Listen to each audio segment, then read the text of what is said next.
Buena inmunología, queridos y queridas estudiantes. De nuevo vamos a abordar la tercera parte del tema 9, la respuesta inmune humoral, en la que vamos a hablar de la destrucción de los antígenos unidos a anticuerpos a través de los receptores Fc, que son expresados en la superficie de una variedad de células inmunes.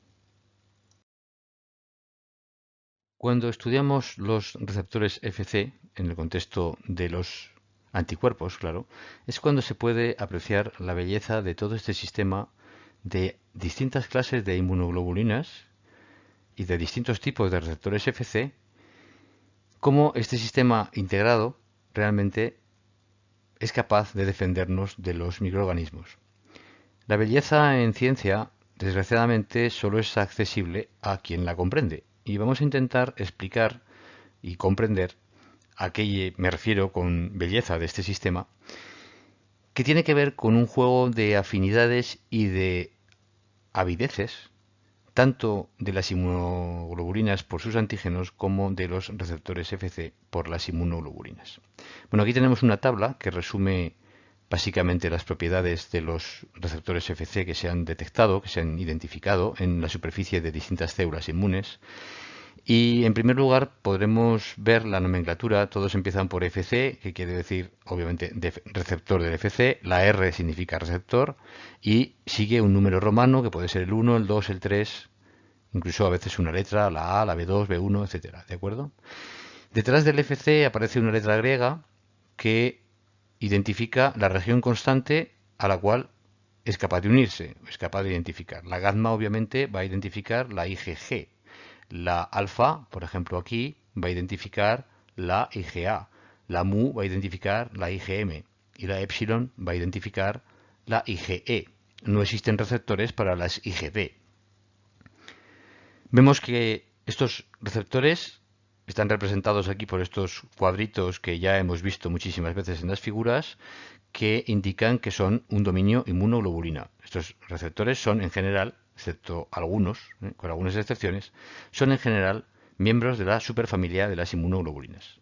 Algunos, además de la cadena alfa, que es la que reacciona contra el Fc de la inmunoglobulina que sea, tiene también unas cadenas intracelulares que son cadenas de señalización.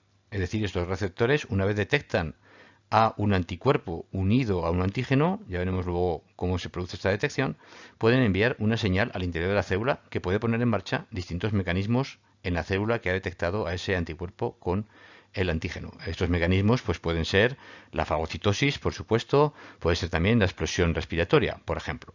Es decir, dependiendo del tipo de célula que lo detecte, pues pondrá en marcha unos mecanismos u otros. Y este tipo de célula que lo detecta depende de qué tipo de inmunoglobulina ha producido la célula B, que evidentemente va a ir destinada a que sea detectada por un determinado tipo de célula. Este tipo de célula lo tenemos aquí. Estos son las células que expresan receptores en la superficie de cada tipo. Veis que los macrófagos pues, expresan bastantes receptores de la clase gamma, obviamente. Los mastocitos expresan receptores también de la clase gamma, pero sobre todo de la clase epsilon, el Fc epsilon R1. Y bueno, básicamente veis aquí el tipo de células que hay. Vemos también en la segunda fila el número, este número de aquí, el valor que está indicado en esta segunda fila, se refiere a la afinidad de este receptor por la región Fc. Cuanto más grande es este número, mayor es la afinidad que el receptor tiene por su inmunoglobulina correspondiente. Entonces, fijaos que hay unas inmunoglobulinas que tienen una afinidad que no está mal, dice la 8 molar, es alta, pero después tenemos otras que son mucho más bajas, como de 2 a la 6, 2 a la 5, y hay otra que es muy alta, la afinidad, que es la IgE, o el Fc epsilon, tiene una elevada afinidad por la IgE de 10 a 10 molar menos 1. ¿Por qué existen estas diferencias de afinidades entre los distintos receptores? ¿Por qué no todos unen a las inmunoglobulinas que sea con una afinidad similar? Bueno, una de las razones tiene que ver con lo que ya hemos visto antes de la IgM, de cómo el complemento sabe que la IgM está unida o no a una bacteria, a la superficie de un microorganismo, para poderse activar este complemento. Entonces, aquí tenemos el mismo problema. las células que tienen receptores Fc necesitan saber si la inmunoglobulina que está en el líquido que las circunda, ¿verdad? Porque las inmunoglobulinas están en la sangre y están en los líquidos que están intracelulares, intercelulares, es decir, en los tejidos, etcétera. Bueno, pues estas inmunoglobulinas pueden estar unidas a un antígeno o pueden no estar unidas al antígeno. ¿Cómo lo sabe la célula? Bueno, si la célula tuviera una alta afinidad por cualquier inmunoglobulina, lo que haría sería unir a las inmunoglobulinas, estuvieran unidas a antígenos o no, y, bueno, las internalizaría o las fagocitaría. Esto no sería muy eficaz, porque de lo que se trata es de fagocitar o de poner en marcha mecanismos efectores cuando las inmunoglobulinas han detectado a los antígenos y se han unido a ellos. Entonces, una manera de hacer esto es unir a varias inmunoglobulinas a la vez, es decir, no vamos a ser capaces de unir, la célula no va a ser capaz de unir inmunoglobulinas sueltas, anticuerpos sueltos, sino que los va a unir solo cuando hayan formado un entramado macromolecular, es decir, un inmunocomplejo, de lo que ya hemos visto también antes. Esos inmunocomplejos lo que van a tener va a ser muchos FCs, digamos, cerca, unidos en este entramado molecular. Y estos FCs pueden unirse a varios receptores a la vez en la superficie de la célula. Aunque cada uno de ellos tiene poca afinidad o una afinidad no demasiado elevada, todos juntos van a aumentar la avidez de este complejo por esos receptores, o mejor dicho, va a aumentar la avidez de los receptores o de la célula por los complejos. Y en este momento la célula va a saber, entre comillas, claro, que está detectando inmunoglobulinas unidas a antígenos. Y va a poner en marcha la señalización, si es que la tiene que poner, y va a poner en marcha los mecanismos efectores. Fijaos que en algunos casos esta señalización es una señalización inhibidora, porque tenemos aquí regiones ITIM, que recordemos eran regiones que inhibían la señalización. En cambio, en otros casos es una señalización que va a activar un mecanismo. La excepción a esta regla de la afinidad y de la avidez la da la IgE, la cual tiene una elevada afinidad por los receptores Fc epsilon R1 que están aquí. Eso quiere decir que las células que expresan estos receptores las van a unir, estén unidos a antígenos o no. Y de hecho lo que va a pasar es que cuando se generen estas IgEs, las células con receptores Fc epsilon R1 las van a captar y van a estar cargadas con estas inmunoglobulinas en su superficie esperando a que pase por allí el antígeno. Cuando el antígeno pasa por allí, si la célula detecta el antígeno gracias a que ya ha cargado las IgE, entonces se va a producir el entrecruzamiento y se va a producir la acción efectora de la célula, que en este caso va a ser una acción bastante rápida de liberación de gránulos que tienen mediadores sintetizados inicialmente. Así que vemos aquí ahora, como decía, la belleza de todo este sistema. Tenemos unas IgM que son secretadas primero, que tienen más avidez que afinidad, porque es necesario al principio tener esa avidez para unirse a esos antígenos. Después tenemos la maduración de la afinidad de las inmunoglobulinas y el cambio de clase. Esta maduración de la afinidad me va a permitir unirme al antígeno con mayor fuerza, pero el cambio de clase va a modular la afinidad que tiene el Fc por cada uno de los receptores de las células que van a ser capaces de captar esas inmunoglobulinas. Evidentemente, no todas las células van a captar todas las inmunoglobulinas. Hay algunas que tienen unos receptores específicos para una clase de inmunoglobulinas y otras que tienen otros receptores específicos para otra clase. Todo junto, este sistema de la inmunidad humoral pues nos defiende bastante eficazmente de muchísimas amenazas que están todos los días en el exterior y, valga la redundancia, bueno, amenazando con afectar negativamente a nuestra salud. Así que bueno, esto quería que lo entendiéramos, que es difícil, por no decir imposible, encontrar este tipo de explicaciones de afinidad, avidez y de integrar todo este conocimiento de los sistemas en un libro de texto en general. Y creo que la ciencia, y esto me estoy extendiendo un poco demasiado, la ciencia se entiende mejor cuando se aprecia la belleza que hay detrás del conocimiento científico que ha sido adquirido por nuestros queridos colegas humanos, ¿verdad?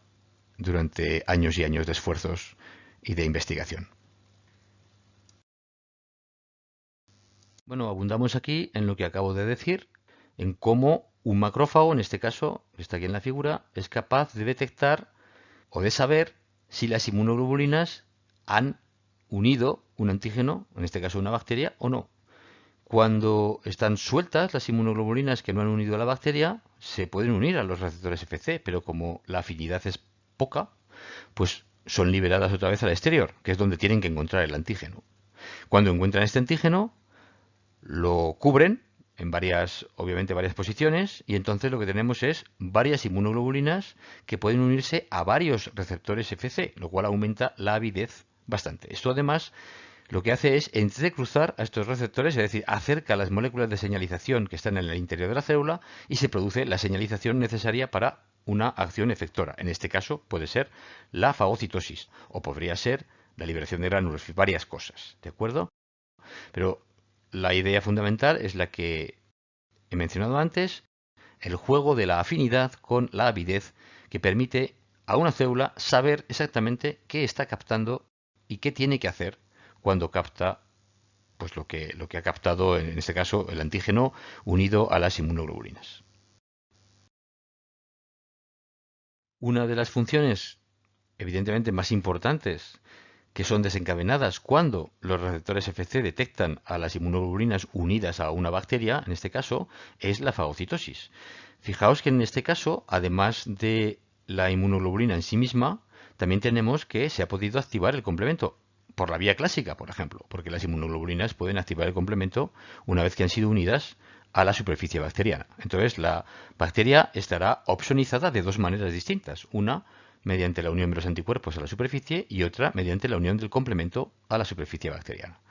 El macrófago tiene dos tipos de receptores que ya hemos visto antes, el receptor de complemento 1 y los receptores FC.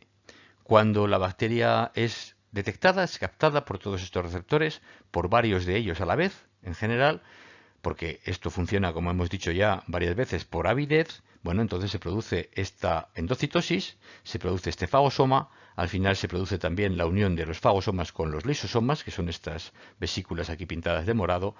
Los lisosomas liberan todas sus enzimas al fagosoma, se produce el fagolisosoma y la bacteria es degradada. Y además, estos péptidos que se generan aquí son capaces de ser presentados en el MHC de tipo 2 por el macrófago y ser, por tanto, o servir, por tanto, de señal hacia las células T que van a detectar esos péptidos presentados por ese MHC de tipo 2 y van a liberar citocinas que pueden ayudar al macrófago, ya lo veremos, a realizar sus funciones. ¿Qué sucede cuando hay un parásito que es demasiado grande para ser fagocitado? Bueno, si el parásito está recubierto por anticuerpos, distintos antígenos de superficie, los receptores FC de macrófagos, por ejemplo, pueden también captar esas inmunoglobulinas en la superficie de este parásito. Esto es una larva, creo que de esquistosoma. Y una vez que han captado estas inmunoglobulinas, en lugar de fagocitar, lo que hacen es liberar los lisosomas, es decir, las enzimas digestivas, son liberadas a la superficie de este parásito, intentando así digerirlo, es decir, matarlo mediante la acción enzimática de esos lisosomas. Con lo cual, los macrófagos y las inmunoglobulinas que han recubierto a un parásito en este caso, pues son también parte de un mecanismo que, aunque no sea a través de la fagocitosis, también ayuda a eliminar a parásitos mucho más grandes de lo que pueden permitir ser fagocitados.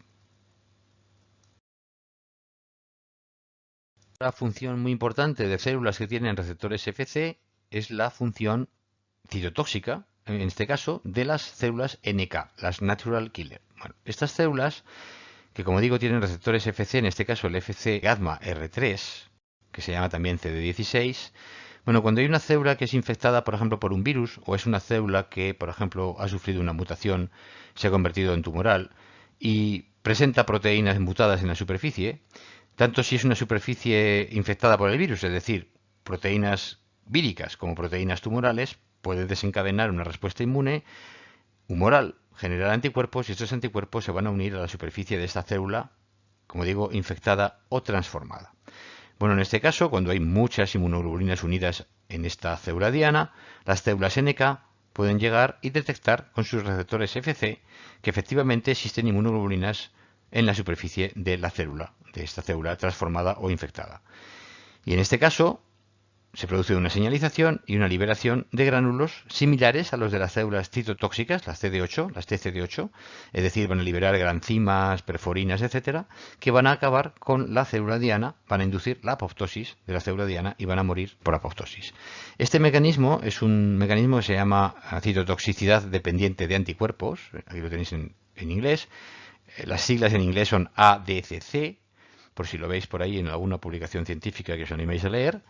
Y es un mecanismo bastante importante para mantener a raya a las células tumorales que se han transformado, porque las células NK son una de las más importantes en el mecanismo que se llama la inmunovigilancia contra el cáncer. Y tiene esto que ver con todo este mecanismo y mantenernos obviamente libres de tumores. Las células NK son muy importantes para esto.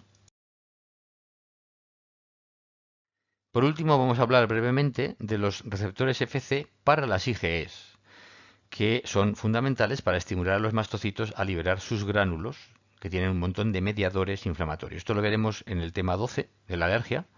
Estos mastocitos están en las superficies epiteliales en general y normalmente están ya cargados con IgEs específicas de antígeno. Es decir, para que esto suceda, primero obviamente ha tenido que entrar el antígeno. Ha tenido que activar una célula dendrítica, que ha activado la célula T.